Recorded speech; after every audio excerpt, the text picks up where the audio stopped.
Listen to this song. It's about the sermon.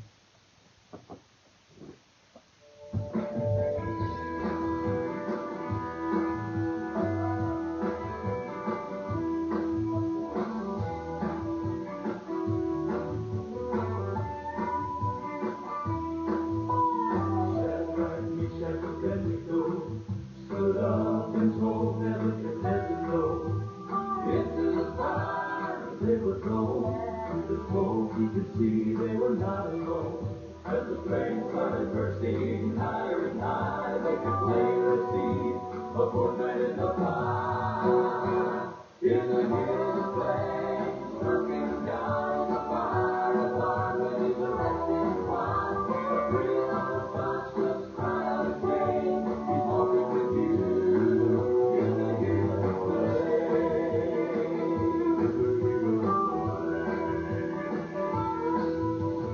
Things were heating up for Daniel one day. A lion tried to put him in his grave. When that beast rolled into the pit, God showed up and took care of it. That lion lost the fire in his eyes and lay like a kitten at Daniel's side. Daniel's side. In the hills flames coming down, the fire upon when he's a wretched one. The freedom of conscience cried out again, he's walking with you in the hills of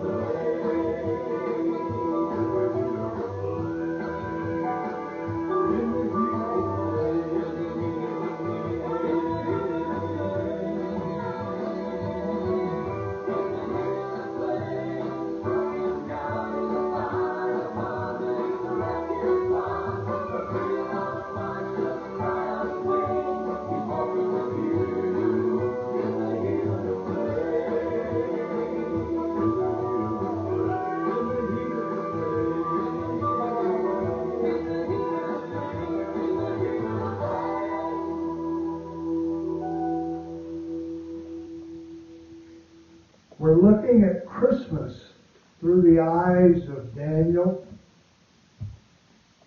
It's important to remember that this time in Israel was because of Israel's sin.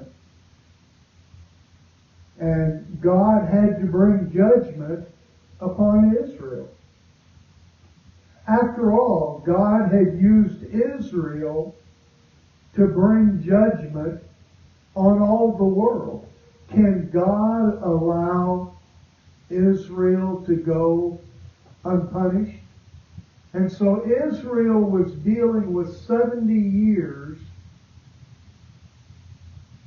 of isolation from God. Remember that God had resided in the Holy of Holies. The only place on earth God could be found was in the Holy of Holies. And that was only because every year Israel sacrificed a lamb and took the blood of the lamb into the Holy of Holies and sprinkled it, and in an instant all of Israel was made holy. And I've said in the past that this was the time for Mary to be made holy. And that's what Israel would have to go back and establish the temple to prepare for the coming of the Son of God. So God had left the world. Where could he be seen? I've said, and I say again, God is looking for a people that believe. To what extent do you believe? Well, you know, I go to church. I'm a witness everywhere I go. I believe, Lord. Our story today is about Shadrach, Meshack, and Ebed-Nego in the fiery furnace. We've heard it many times, probably more as children than as adults. But as adults, we're going to listen to the story. Remember that this is the only place that we can be for sure that God was showing himself to the world.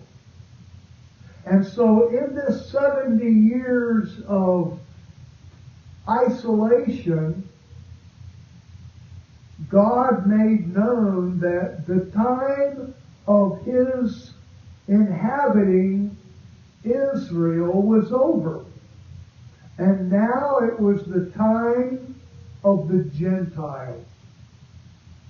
And the rest of Daniel is dealing with the time of the Gentiles. But today, we're dealing with Shadrach, Meshack, and Ebed-Nego. And I want you to listen as we go through the story and hear these words. Nebuchadnezzar the king made an image of gold, whose height was 60 cubits, and its width was 6 cubits. That's 90 feet tall and 9 feet wide at the bottom. 90 feet tall. He set it up in the plain of Dura, which is several miles from Babylon. It's not in Babylon. There's nothing around it but desert, so to speak. And much like the pyramids of Egypt, the pharaohs built these giant pyramids for the world to remember the Pharaoh. And King Nebuchadnezzar sent word to gather together the satraps, the administrators, the governors and counselors, the treasurers, the judges, the magistrates, and all the officials of the provinces to come to the dedication of the image which Nebuchadnezzar had set up. Now, this wasn't just some casual, this was a proclamation by Nebuchadnezzar that all of Babylon and all of the world should come to this event. So the satraps and the administrators and governors and counselors, the treasurers, the judges, the magistrates, and the officials of the province gathered together for the dedication of the image of Nebuchadnezzar. They stood before the image that Nebuchadnezzar had set up. And then a herald cried aloud, "To you it is commanded, O peoples, nations, and languages, that at the time you hear the sound," and I want you to listen to how they describe a symphony orchestra. "At the sound of the horn, the flute, the harp, the lyre, the psaltery, in symphony."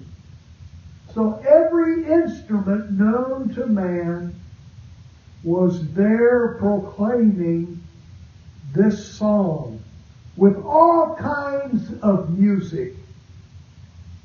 "You shall fall down and worship the gold image that King Nebuchadnezzar had set up. Think about this, that what would you do if the command were given to you?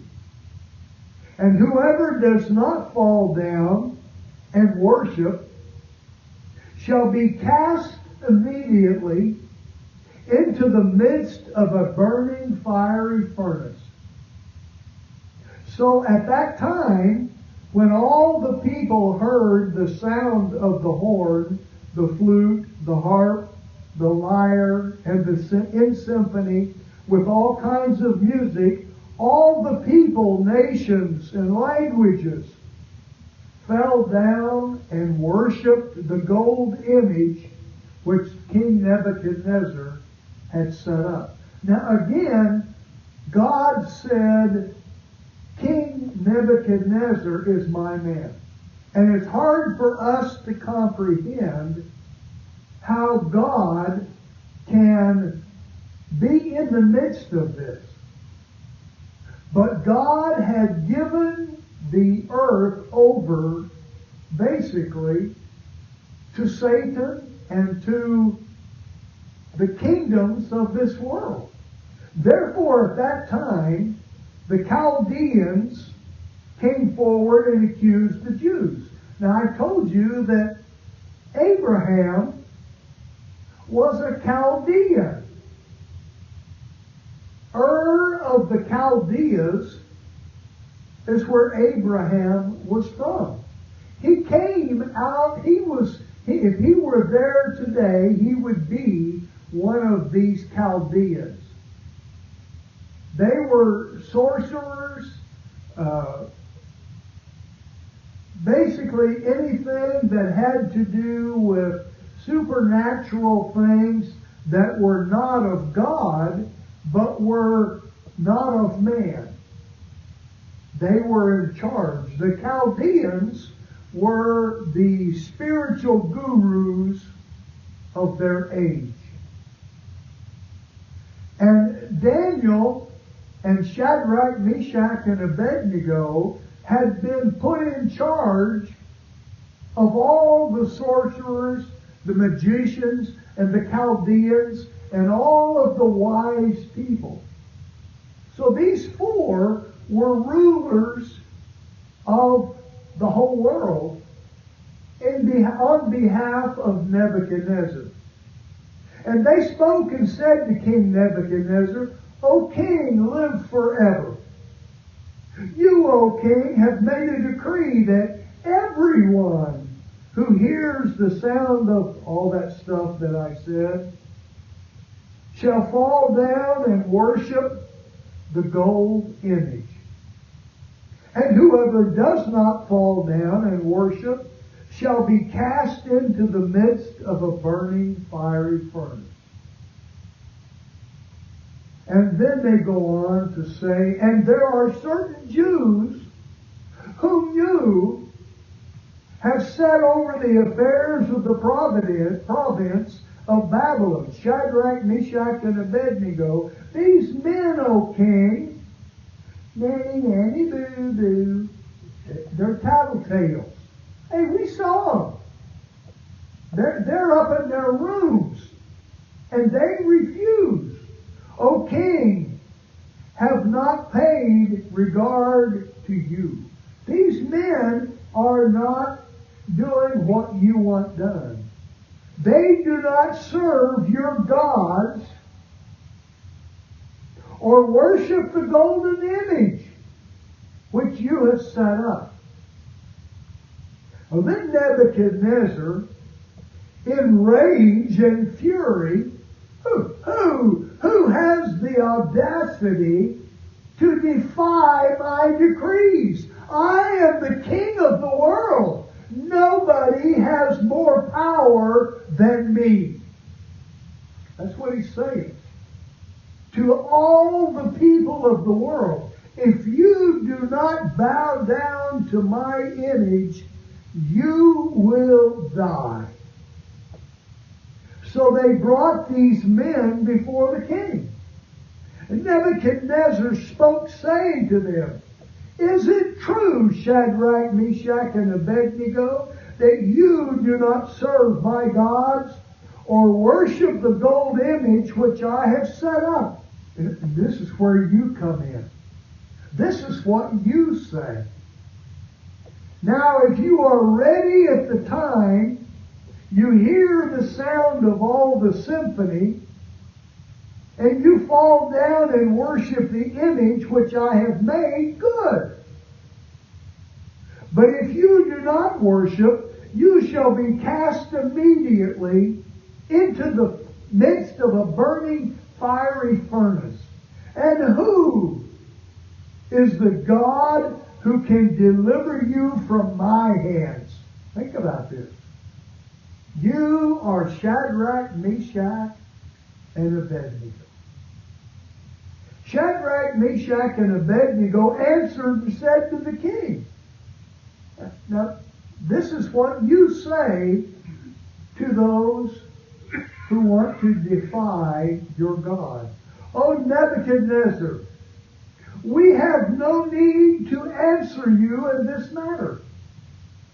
If that is the case, our God, whom we serve, is able to deliver us from the burning fiery furnace. And he will deliver us from your hand, O king. But if not, just to put more gasoline on the fire, if not, let it be known to you, O king, that we do not serve your gods, nor will we worship the gold image which you have set up. Now, obviously, the king is in a jam. What do we do with this blatant rebellion? Then Nebuchadnezzar, full of fury, and the expression on his face changed. You know, these were the people that he put in charge. You guys have got a chance. Come on in, redeem yourselves. All you got to do, okay, hit it again, Jack, with the orchestra. And when the orchestra plays, you just go ahead and bow down. And we'll forget the whole thing. But no, his face changed toward Shadrach, Meshack, and Ebed-Nego. He spoke and commanded that they heat the furnace 7 times more than it is usually heated. And he commanded certain mighty men of valor who were in his army to bind Shadrach, Meshack, and Ebed-Nego and cast them into the burning fiery furnace. Now, in ceramics, we had a gas kiln that we could turn oxygen and gas and blow it into this furnace, and it would high heat about 2,300 degrees. And that will melt most rocks and stones, and they become liquid at about 2,300 degrees. This was 7 times what you could do with a normal furnace. So it was probably about 3,000 degrees. I mean, I think the sun is like 18 million degrees. I don't know. But this was hot. Then these men were bound in their coats, their trousers, their turbans, and their other garments, and were cast into the midst of the burning fiery furnace. Therefore, because the king's command was urgent, and the furnace exceedingly hot, the flame of the fire killed those men who took up Shadrach. These were the officers and trusted people of the king. And he said, get them and take these 3, and we want them burned. And these 3 men, Shadrach, Meshack, and Ebed-Nego, fell down bound into the midst of the burning fiery furnace. Then King Nebuchadnezzar was astonished. He rose in haste and spoke, saying to his counselors, "Did we not cast 3 men bound into the midst of the fire?" And they answered and said to the king, "True, O king." "Look," he answered, "I see 4 men loose, walking in the midst of the fire, and they are not hurt. And the form of the 4th is like the Son of God." Then Nebuchadnezzar went near the mouth of the burning fiery furnace, and he spoke, saying, "Shadrach, Meshack, and Ebed-Nego, servants of the Most High God, come out and come here." And then Shadrach, Meshack, and Ebed-Nego came from the midst of the fire. And the satraps, the administrators, the governors, the king's counselors gathered together, and they saw these men on whose body the fire had no power. Is this a fairy tale? We can't accept this today. If it happened today, it would be more than a miracle. Because at least these people were open to miracles, signs and wonders. You show us something, but today it would be, well, there's some logical explanation. We're not going to accept this. These 3 men could not have been done. This couldn't have been. They saw these men on whose bodies the fire had no power.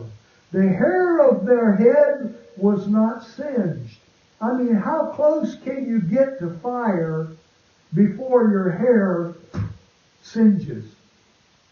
If it's even close, your hair, even on your arms or wherever, the hair on their head was not singed, nor were their garments affected.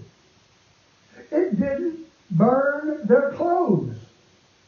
And the smell of the fire was not on them. Have you ever been on a campfire and you smell like a campfire for days? Nebuchadnezzar spoke, saying, "Blessed be the God of Shadrach, Meshack, and Ebed-Nego, who sent his angel and delivered his servants who trusted in him. And they have frustrated the king's word and yielded their bodies that they should not serve nor worship any god except their own God. Therefore I make a decree that any people, nation, or language which speaks anything against the God of Shadrach, Meshack, and Ebed-Nego shall be cut up in pieces, and their houses shall be made an ash heap, because there is no other God who can deliver like this." Then the king promoted Shadrach, Meshack, and Ebed-Nego in the province of Babylon. Now, I've got several questions for you. Number 1, where is Daniel? What's going on here? Daniel, of all people, would be with Shadrach, Meshack, and Ebed-Nego. He wasn't about to serve the king. But this story leaves Daniel out of it. What is God trying to show us? This story has more significance than just simply 3 guys defying the king and God sparing them, and Daniel not being one of them. Where was Daniel? What is is the significance of these three men being thrown into the fire after they've defied the king? The rest of the story is now. What if Daniel represented the church? Daniel was the Old Testament equivalent of the believer in God, even more so than Shadrach, Meshack, and Ebed-Nego. Their story is about being good Jews in the province. They were good Jews. Daniel was exceedingly close to God. What if Daniel represented the church at the time of suffering that Shadrach, Meshack, and Ebed-Nego were going to go through? In the tribulation, this story has meaning. Now it doesn't really mean anything. But when you look ahead to the tribulation, when Satan tells the people, if you do not worship me, I will kill you. And literally, hundreds of millions of people are going to be murdered, just like the promise to Shadrach, Meshack, and Ebed-Nego. They were given warning. If you do not bow to the king's command, you will suffer persecution and death.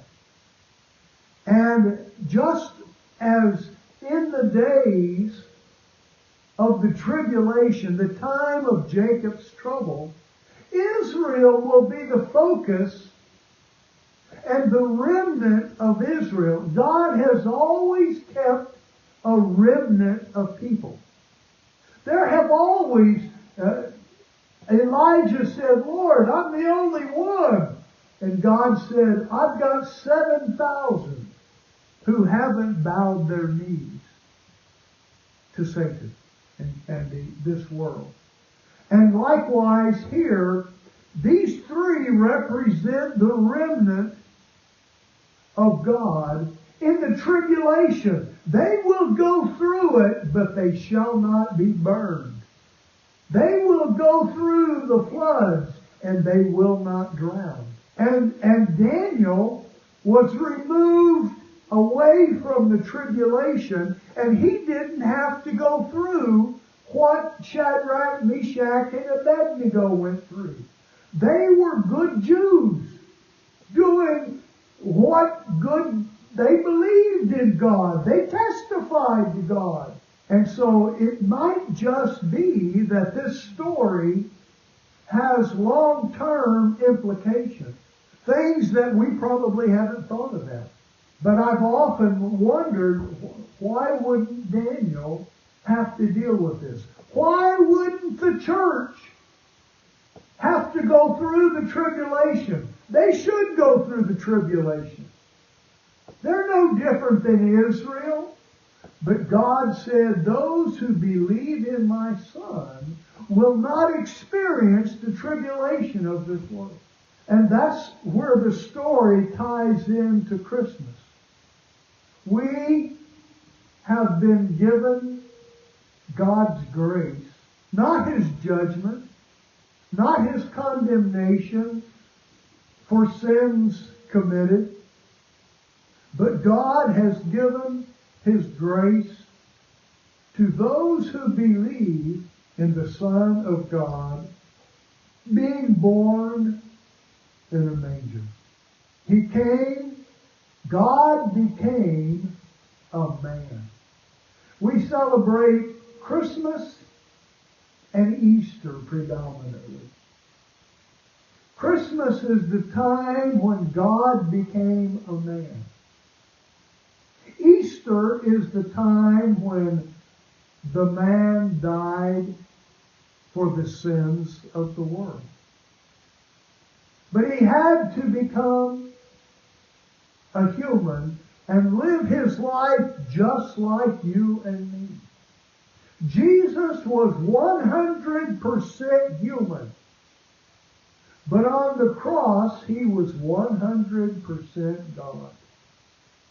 Dying for the sins of the world. Let us pray. Oh Lord Jesus, there's so much that we don't understand about your word. And we read and try to comprehend with all the saints, Lord, what you have done in Christ. What you've done in stories like Daniel and Shadrach, Meshack, and Ebed-Nego. And Lord, how the example of what they did is a foretaste of what the world will be enduring. And so, Lord, we give you thanks for this season. And Lord, we acknowledge that the fourth man in the fiery furnace was none other than Jesus himself. And so, Lord, we acknowledge you as the deliverer and the healer of our souls. And Lord, we pray that this Christmas, all the millions of people who are standing at the edge trying to see and believe, that you would help them into the kingdom, Father. For the return of the King is soon. In Jesus' name, amen.